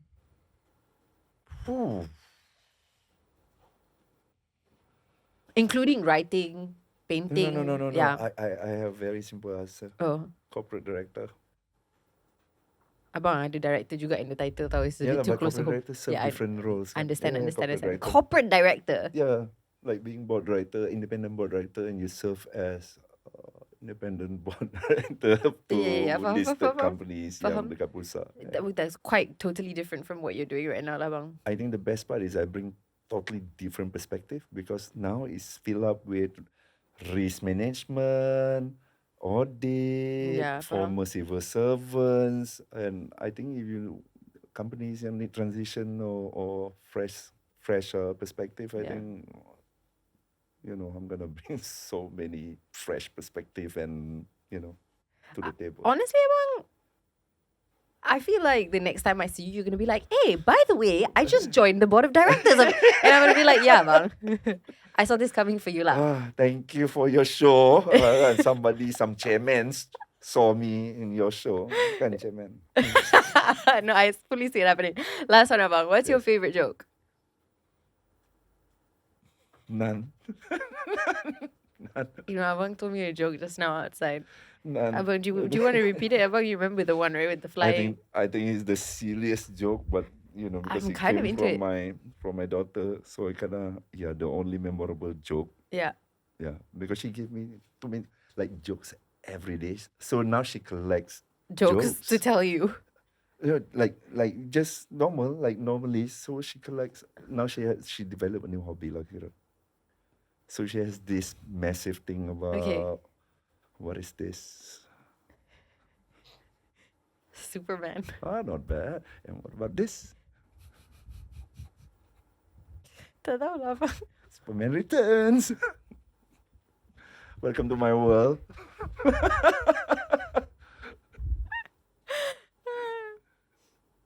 Baik, abang. Kat mana yang inspiring tu kan? Tak, honestly, there was once upon a long time ago, somebody told me a joke. It's like, what is this? What is that? And then what is this? It was supposed to be like something like about worms or like, I can't remember. It was like similar to the Superman. This is a spear. Something like that. Exactly. Yeah. One of those kind of. Okay, alah, dia dah Abang, you pergi have ni to- lah you pula. have to- I have to use you have that. to tell her too. about Yeah, it. yeah. Yeah. I don't think she has this. Yeah. Thank you, bro. Okay, Abang, we have a joke for you as well. Bring it on, Are you ready? please. Kenapa orang Thailand selalu chill je? Don't. What? Sebab diorang memang santai. Santai. What is santai? Okay. Abang, when Okay. you have to explain it, it's definitely not funny santai. anymore. Yeah, I can use that to Okay. my daughter. Abang, we have one more. This one might be a fail, Abang, but we like to incorporate our guest's name into the punchline because sometimes we think it's a bit more personal, so we write our jokes from scratch. The real name or the stage name? The stage name, Abang. Lovely. The stage name, okay? Are you ready, Abang? Yes. Apakah sikap buruk yang tiada pada Abang Bront? Memberontak. I like this one. Okay, like this lulus? I can use this. Sometimes I get very scared, Abang, so I'm I really like this. not trying to piss anyone off. No. Yeah. So I can use it to Yes, it's for you during now. interviews. Yeah. Yeah. I hope they get the joke lah kan. It's like, jangan buat I memberontak.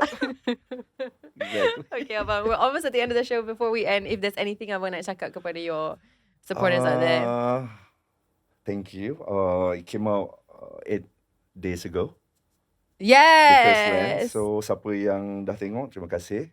Saya harap mencapai ekspektasi anda. Kepada yang belum tengok, masih bermain di Pawagam, seluruh negara. The Curse Land, jangan lupa. Handsome gila, Ananda Everingham. Cun gila, Janice BNK48. Yeah. And power gila Abang Bront Palarae. Amin, moga-moga. I hope you guys banyak belajar daripada episode ni. I think for the audience as well, this is gonna be one of like I hope so. the iconic ones. Abang, thank you so Thanks for much having for me. coming. Thank you for having me. Thank you guys so much for watching. We'll see you next time, same time, same place. Bye!